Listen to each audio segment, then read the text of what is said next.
no son tan largas las clases para no poder estar al pendiente. Pero bueno, avancemos. Ya puse a grabar. Como les decía, la última característica de este estado de bienestar keynesiano, que es la columna vertebral de la sociedad salarial, es que es un estado buscador de compromisos negociados, actúa como una mesa de negociación entre el Estado, las organizaciones patronales, los sindicatos, buscando minimizar el conflicto, lo que se llama en la jerga garantizar la paz social y lograr concesiones recíprocas. ¿Cuál puede ser? A ver, pensemos juntos, vamos, una concesión que pueda surgir en una mesa de negociación entre Estado, organizaciones patronales y sindicatos. ¿Cuál puede ser un ejemplo? Paritarias, Ajá, por ejemplo. Excelente, va el Estado, se va al Ministerio de Trabajo, se dice la inflación es tanto, ¿no? La paritaria es tanto. Bueno, tire afloje, perfecto. Ahora, de esa negociación puede salir una buena paritaria y al mismo tiempo también el sector patronal, por ejemplo, se puede llevar algún tipo de política beneficiosa para su sector. Desde una reducción de impuestos, facilidades para exportar, etcétera, ¿bien? Entonces, y lo que le garantiza esa negociación al Estado es lo que se considera como, entre comillas, paz social, ¿no? Que el conflicto no se exacerbe y pueda mantenerse dentro de los canales institucionales. ¿Ok? Bien. Entonces, esa es la tercera característica del estado de bienestar, digamos. Todas estas características son las que hacen posible haber logrado esta sociedad tan inclusiva. ¿Bien? Pero ¿qué va a pasar? A mediados de la década del 70, este estado de bienestar entra en crisis, y al entrar en crisis, entra en crisis el modelo que estuvimos caracterizando de la sociedad salarial. Ya encontramos a mediados de la década del 70 unas tasas de crecimiento que se comienzan a desacelerar. Hay dos crisis grandes internacionales, crisis del petróleo del 73 y del 79, donde los estados se mostraron incapaces de hacer frente a la misma, aumenta de forma bastante repentina la inflación, empieza a incrementarse muy gradualmente el desempleo, ¿bien? Y estos síntomas, ¿no?, de crisis empiezan a desacreditar al estado de bienestar en su carácter de interventor de la economía, ¿bien? Al entrar en crisis este modelo de sociedad, este tipo de estado, se consolida otro, gradualmente, que es lo que conocemos como estado, como modelo de sociedad neoliberal. Bien, ¿cuáles son las figuras que expresaron este modelo? A grandes rasgos son dos.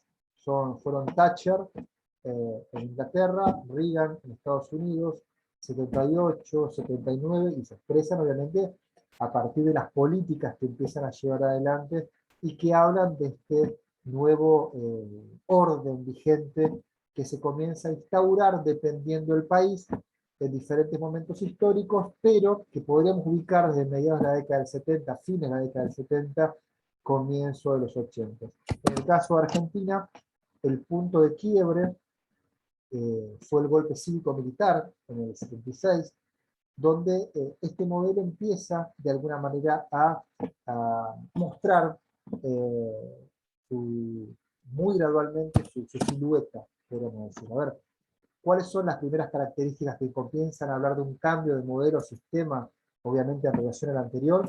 Se empiezan a llevar este golpe, ¿no?, cívico-militar de la mano de Martínez de Hoz, comienza a llevar adelante políticas económicas aperturistas, reformas financieras, bien muy fuertes, aumento del endeudamiento externo, el endeudamiento para lo que venía endeudado el país fue un salto abismal. Profe, perdón que lo interrumpa. Sí, por favor. Cuando se refiere a políticas económicas aperturistas, ¿a qué hace referencia? ¿Qué Sí, significa? es bien sencillo, se empieza a desalentar lo que es la producción nacional y se empieza a abrir las importaciones de forma totalmente desmesurada. Perfecto, gracias. No, por favor. Las reformas financieras habla principalmente a qué tipo de sector fueron los más favorecidos en este periodo, que fue lo que se llamó en su momento la patria financiera. Y cuando hablamos de desaliento de la industria nacional, ustedes lo van a poder encontrar en el caso que les interese Internet, en YouTube, cualquier, van a encontrar cómo desde el Estado, de diferentes ministerios del Estado, del Ministerio de Producción, salían en los medios nacionales, no sé, en ATC en su momento, en los medios públicos, publicidades donde una persona, es literal esto, no estoy exagerando, una persona se sentaba en una silla que decía Industria Nacional y se rompía. Y venía una silla importada y el tipo se sentaba cómodo, qué sé yo. Era un mensaje directo, digamos, era un cambio de modelo claro, ¿bien? De desaliento de la industria nacional, favoreciendo a los sectores importadores y también principalmente a lo que es los sectores de acumulación financiera. ¿Bien? Obviamente estar en un régimen de facto, además de reprimir la práctica sindical y el funcionamiento normal de ciertos partidos políticos, se impide también el cumplimiento de los derechos laborales conseguidos hasta el 76. Se congelan directamente. ¿Bien? Obviamente hay una fuerte pérdida del valor real de los salarios y empieza obviamente a ser acompañado por un incremento gradual de la desocupación, que hasta ese momento era un fenómeno totalmente desconocido en Argentina, la desocupación, hasta mediados de la década del 70. ¿Bien? Lo que a mí me interesa que les quede claro, simplemente traer este ejemplo de Argentina, para tratar de contextualizarnos en el ámbito local, que en el caso del terrorismo de Estado, que trajo consigo este golpe y este gobierno de facto, este golpe cívico-militar, el terrorismo de Estado no fue solamente la expresión del monopolio de la fuerza por un régimen de facto, no fue solamente la expresión de la violencia, sino que el ejercicio de la violencia y el monopolio de la fuerza totalmente deshumanizado que ejerció este gobierno de facto fue un medio para. Es decir, hay que pensarlo principalmente como un medio para la implementación de un nuevo orden económico y político. No es simplemente una ruptura, una disputa política, una oportunidad de ciertos grupos del ejército, no, no, no. O sea, el terrorismo de Estado fueron políticas que se dieron a lo largo de Latinoamérica y que acompañan justo la consolidación de este modelo en diferentes países, en diferentes países de Latinoamérica, lo podemos ver en Chile, lo podemos ver en Paraguay, lo podemos ver en Uruguay, lo podemos ver en Argentina y en muchos más países. ¿Bien? Este terrorismo es un medio para la consolidación de este nuevo orden económico y social que llamaremos neoliberal. ¿Bien? Este nuevo orden neoliberal expresa claramente el pasaje, la transición de un capitalismo industrial, ¿no? Que venía desarrollándose hace más de 200 años, 300 años, a la preponderancia de un capitalismo de características más financieras, ¿no? Un capitalismo financiero. ¿Qué debemos entender por un capitalismo financiero? Empieza a darse un crecimiento del trabajo inmaterial y de la economía de servicios con hegemonía, es decir, cuando hablamos de hegemonía estamos hablando con el carácter dominante del capital financiero. ¿Cuáles son los objetivos que plantea este nuevo orden neoliberal? Terminar con las políticas bienestaristas e intervencionistas del Estado. Nosotros en la historia argentina lo podemos ver claramente expuesto en lo que fue la década del 90. En toda la década del 90, este modelo se expresó muy fuertemente. Terminar con las políticas bienestaristas e intervencionistas del Estado, reducir el poder de presión y negociación de los sindicatos. Esto es muy importante, lograr que el Estado deje de pensarse en el imaginario colectivo como el principal nivelador social y que los individuos se lancen al mercado para competir para un mejor nivel de vida. A ver, lo que se busca, de alguna manera, ¿no? Es evitar o, para ser un poco más claros, minimizar la politización de las demandas sociales. Limitar que las demandas sociales se dirijan al Estado, vaciar a la sociedad de marcos de referencias colectivos, y este elemento es clave, y que la lógica de mercado comience a funcionar como una barrera natural al crecimiento de dichas demandas. ¿Qué quiere decir esto último? ¿Qué quiere decir? Que el mercado, la lógica de mercado en este nuevo orden funciona como una barrera natural al crecimiento de las demandas sociales. Quiere decir lo siguiente, o sea, el mercado, o sea, desde la ortodoxia liberal, como ya vimos un poquito, es caracterizado como un espacio racional, ¿no?, proveedor de un orden espontáneo. Dicho orden, como ya dijimos, desde esta ortodoxia liberal, por supuesto, resultaría de la competencia entre sujetos, de hombres y mujeres, que en el mercado desplegamos nuestras capacidades y esfuerzos individuales en pie de igualdad, despojados de amparos colectivos. Bien, producto de esta competencia, se produce en el mercado una distribución racional de los recursos, según nuestras habilidades o capacidades. Bien, es decir, se produce un proceso de selección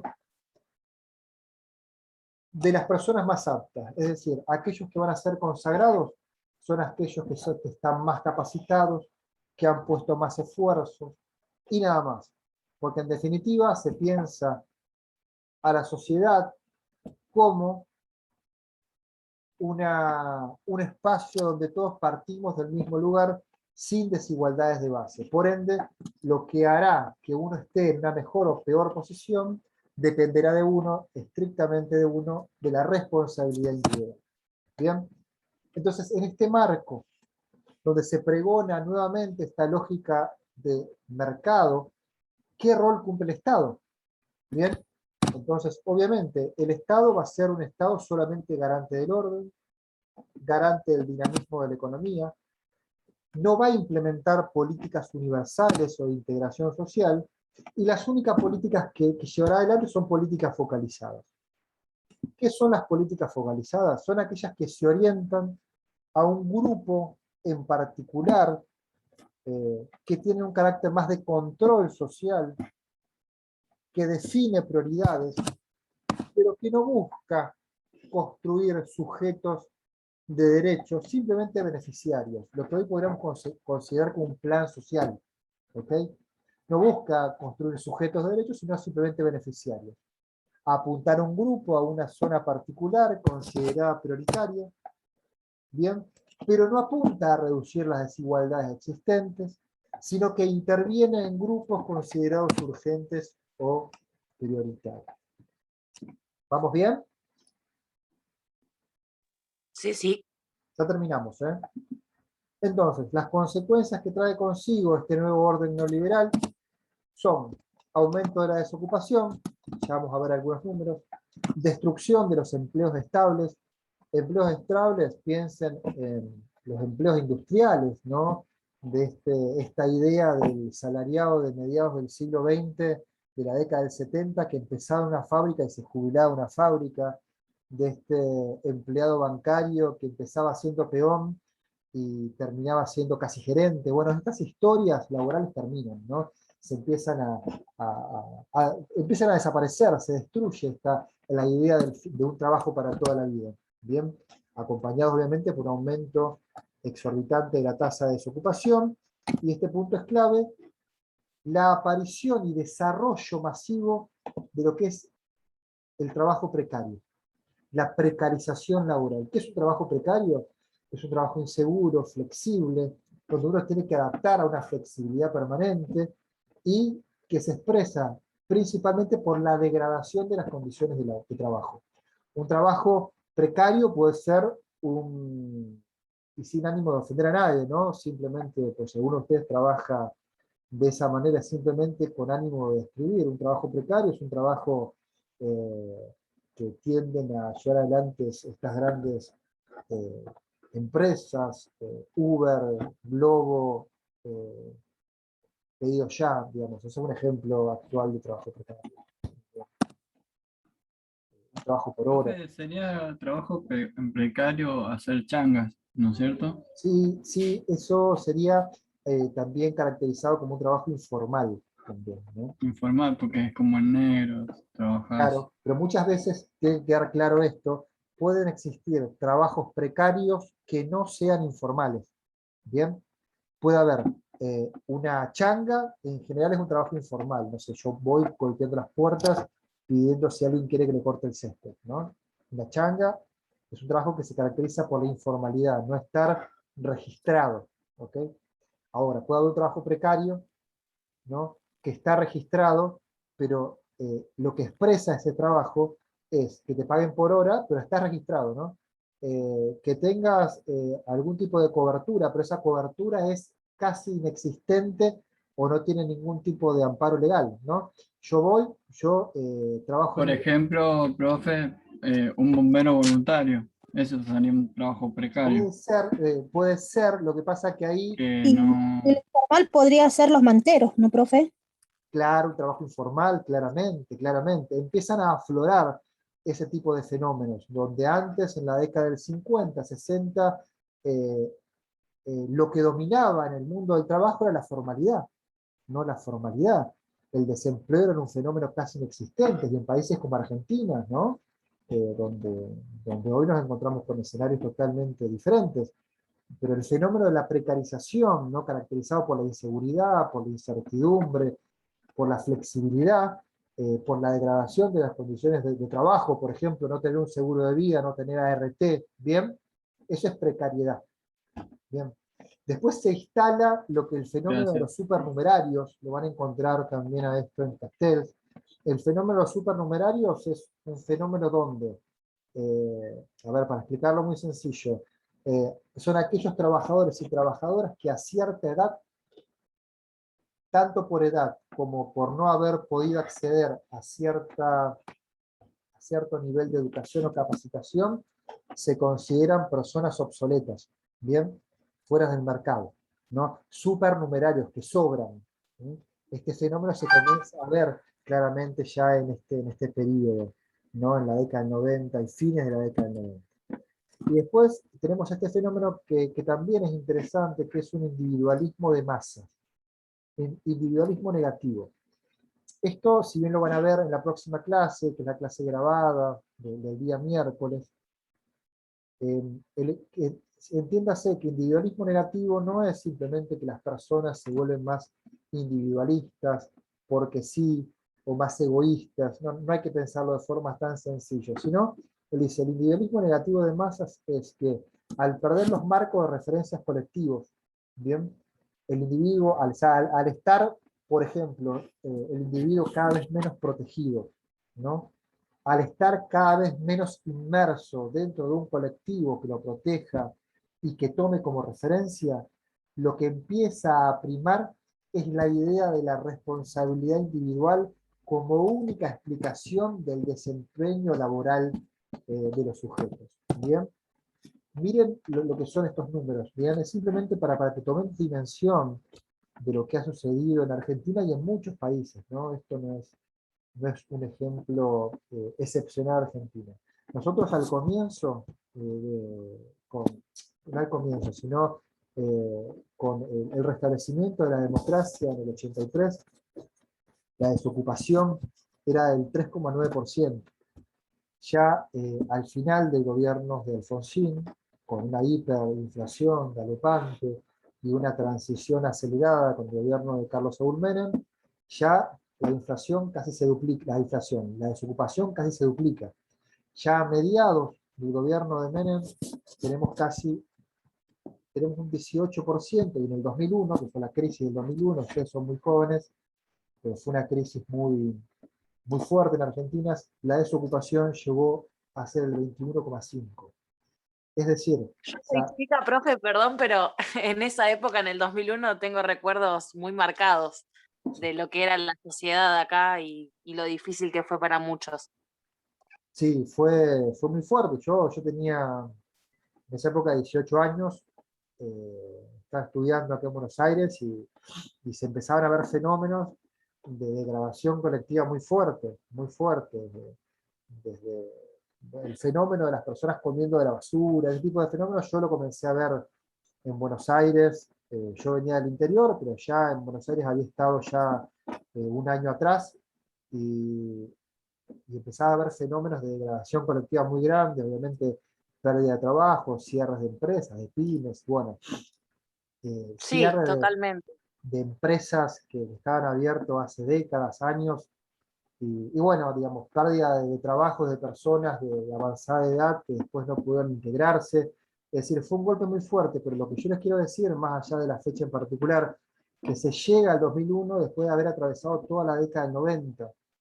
Digamos, que no se llega al 2001 simplemente por una explosión volcánica, digamos, sino que se llega a esos niveles de desocupación históricos y nunca más repetidos, porque se atravesó un modelo, un orden económico que desplaza al Estado como factor igualador, y lo que prima es solamente una lógica de mercado, donde el sujeto también empieza a pensarse desde individualmente, la responsabilidad individual, a, a culparse a sí mismo con respecto a las trayectorias laborales y a separarse cada vez más de pensar un país de forma colectiva, digamos. Esos fueron datos que terminan en estos fenómenos. Después, esta lógica se fue bajando, en 7 años se bajó muchísimo, y en 2013 llegamos a una desocupación, medidas con el índice que ustedes quieren, ¿no?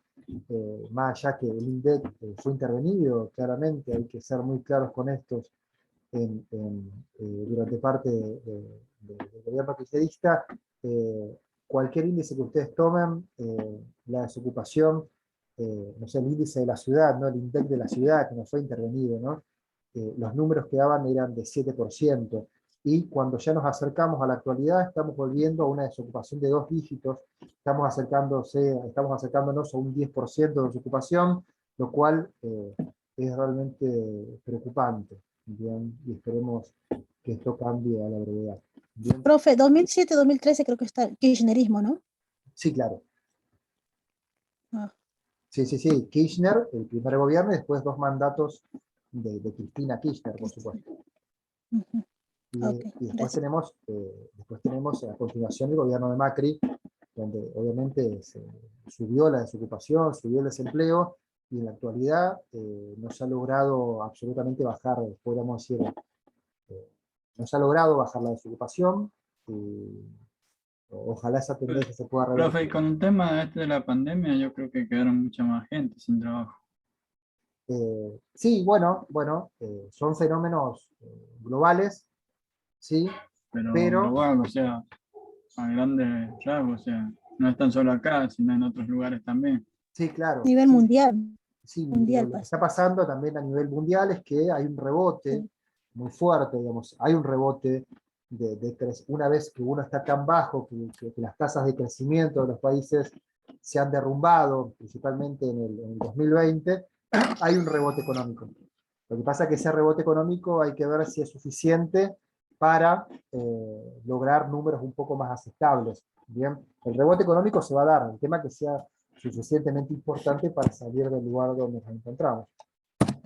Y lo último que les quiero compartir es simplemente para tener una... acá espere que puse algo en pausa. Un minutito.